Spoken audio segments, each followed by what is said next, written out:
Hi guys, this is Mr. AI Anime at welcome muli dito sa ating channel. Ito na mga tol, Tryednich versus Kurapika.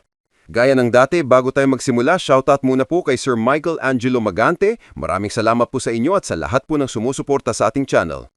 Bale, ang Succession Contest arc ay ang yugto ng kwento na hindi lamang umiikot sa isang kontrabida o kalaban. Dahil sa arc na ito, pinagsama-sama ang mga pinakamasasama, pinakamatatalino at pinakamalalakas na kontrabida ng kwento. Makikita sa Succession Contest arc ang dating chairman na si Pariston Hill, ang anak ni Isaac Netero na si Beyond Netero at ang grupo ng magnanakaw na Phantom Troop. Pero bukod sa kanila, may isang kontrabida talaga na kumuha ng atensyon ng marami. Siya ay walang iba kundi ang ikaapat na prinsipe ng Kakin na si Tryednich. Ang prinsipeng ito ay labis na kaabang-abang sapagkat sa umpisa pa lamang ng Succession Contest arc na ugnay na agad siya sa ating bida na si Kurapika dahil si Tryednich ay nagtatago ng napakaraming pares ng pulang mata ng kurta, ang mga alaala ng lahi ni Kurapika na matagal nang hinahanap ng hunter. Dulot nito malaki ang tsansa na maglaban ng dalawa sa mga susunod na kabanata ng kwento sapagkat bukod sa mga pulang mata, si Tryednich din ay isa sa mga kalaban ni Prince Wobble sa Succession Contest at handang pumaslang ng kahit na sino makuha lamang ang kanyang gusto. Ito ang problema mga tol, sapagkat kahit si Kurapika ang bida ng parte ng kwentong ito, madaming eksena sa mga bagong kabanata ang nagpapakita ng kakaibang kapayahan ni Tryednich, bagay na lubhang magpapahirap kay Kurapika. Kabilang sa mga kakayahan na tinataglay ng prinsipe ay ang pagkakaroon niya ng dalawang guardian spirit beast na binayaan si Tryednich ng isang Nen beast na umaatake sa mga taong nagsisinungaling sa kanya at isang Nen beast na nabuo dahil sa napakadilim niyang aura. Ang dalawang halimaw na ito ay pinoprotektahan si Tryednich sa kahit na anong klasing banta. Kaya mahihirapan ng kahit na sinong saktan ang ikaapat na prinsipe. Maliban dito mga tol, si Tryednich din ay nagtataglay ng natatanging galing sa paggamit ng Nen. Patunay ang pagkatuto niya agad sa paggamit ng apat na pangunahing prinsipyo ng Nen. Natuto agad siya sa paggamit ng Ten at Ren sa loob lamang ng ilang araw na pag-iensayo. Naging perpekto na din ang kanyang Zetsu sa loob lamang ng isang oras na pagsasanay. At nakabuo agad si Tryednich ng Hotsu, 2 linggo matapos niyang madiskubre ang kapangyarihan ng Nen. Higit sa mga ito, ang ikaapat na prinsipe din ay napagkalooban ng kanyang Nen ng kapangyarihang makita ang 10 segundo sa hinaharap at mabago ang kanyang reaksyon kontra sa ginawa ng kanyang mga kalaban. Ang mga kakayahang ito ang tiyak na maglalagay kay Kurapika sa panganib sa oras na makaharap niya si Tryednich. Ganun pa man, may nakikita akong 3 paraan kung paano matatalo ni Kurapika ang ikaapat na prinsipe. Iisa-isahin ko sa inyo ang mga paraang ito at bahala na kayong mga tol kung ano sa tingin niyong gagawin ni Kurapika para manalo kontra kay Tryednich. Ang unang paraan na sa tingin kong gagawin ni Kurapika mga tol ay ang pakikipagtulungan niya sa ibang mga karakter ng istorya. Posible na magtungo kay Kurapika ang dalawang gwardya ni Tryednich na sila Salkov at Tefa. Sasabihin ng dalawa ang nalalaman nila ukol sa kakayahan ng prinsipe at ang tinataglay nitong pambihirang galing sa paggamit ng Nen. Mula dito, maaaring makapaghanda sila Kurapika ng plano upang utakan si Tryednich at talunin ito. Maaari ding makipagtulungan ng hunter sa sundalong si Babimayna. Alam natin mga tol na mayroong lihim na kabutihan ng sundalo para kanila Kurapika. Pinapatunayan ito nung tumigil siya sa paggamit ng N para kumalma si Reyna Owito matapos itong manlumo sa kamatayan ni Momoze. Kaya sa palagay ko, hindi malabong mangyari na makikita nating magsasanib puwersa si Babimayna at Kurapika para sa pagtalo kay Tryednich. Ang sundalong naglilingkod kay Benjamin ay mayroong counteractive type na Nen ability o klase ng mga kakayahang nagbabalik ng pinsala sa mga taong umaatake sa kanila.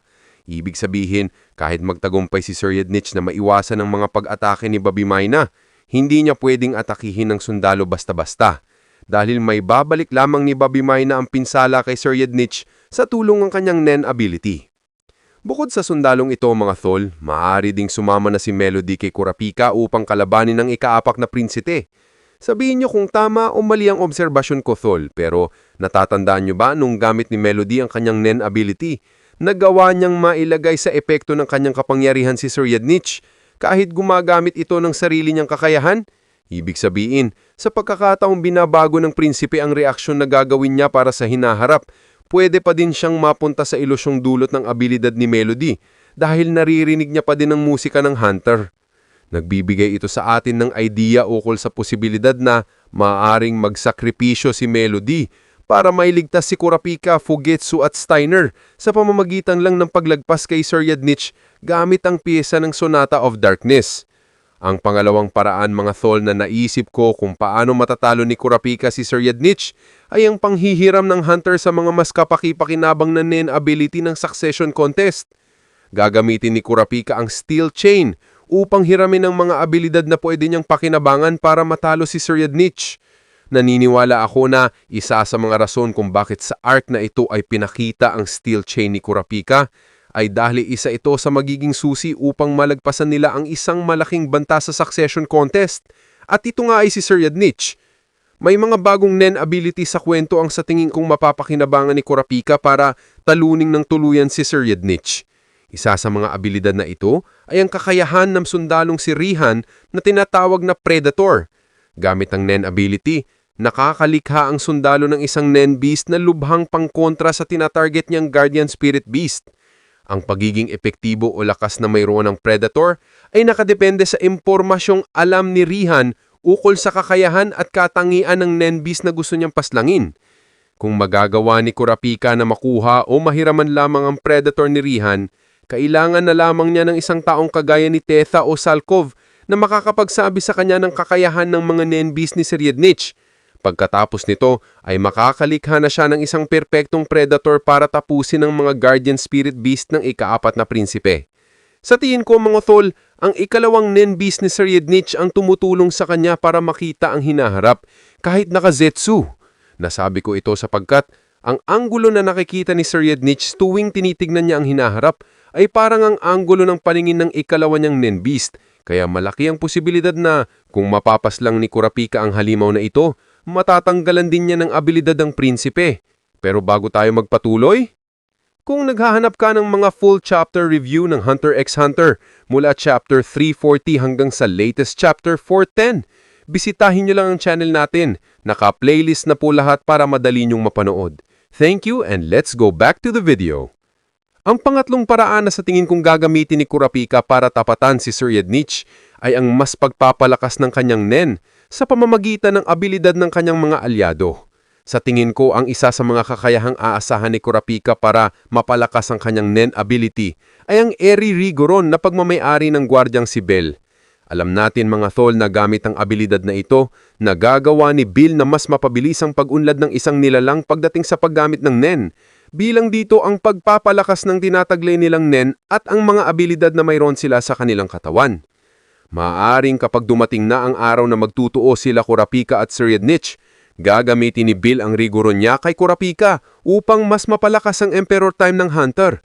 Pwedeng sa paraang ito ay makalaban si Kurapika ng walang iniisip na limitasyon na umuubos ng kanyang lifespan kada segundo.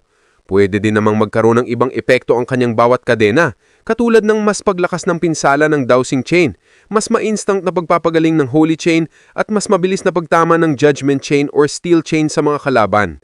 Pwedeng ganyan mga tol o pwede din namang magsasanib puwersa. Pwede din namang mangyaring magkaroon si Kurapika ng bagong Nen abilities gamit ang Emperor Time. Maaari pa tayong mag-expect mga tol ng iba pang paraan na makakatulong kay Kurapika upang matalo si Sir Yadnich dahil madami pang karakter sa kwento ang maaring makatulong sa kanya para matapatan ang napakalakas na prinsipe. Maaring may mga prinsipe ang handang tumulong sa ating bida sa pagtalo sa ika-4 na prinsipe. Pwede ding tulungan si Kurapika ng mga hunter na kaalyansa niya at posible ding may bagong abilidad sa kwento na magagamit nila Kurapika. Halimbawa dyan ay ang kakayahan ng mga gwardyang tinuruan niya sa paggamit ng Nen, ang natatagong kakayahan ni Prinsesa Wabble at ang mabubuong Nen ability ni Reyna Owito. Sino nga kaya sa kanila ang makakatulong kay Kurapika? Abangan natin yan sa lalong tumitinding kwento ng Hunter x Hunter. Ito po ang aking kasagutan kung paano matatalo ni Kurapika si Sir Yadnich. At kung nagustuhan mo ay huwag mo sanang kalimutang mag-iwan ng like at subscribe dahil malaking tulong na yan para sa ating channel. Maraming salamat po. This is Mr. IA Anime and see you guys again on my next video.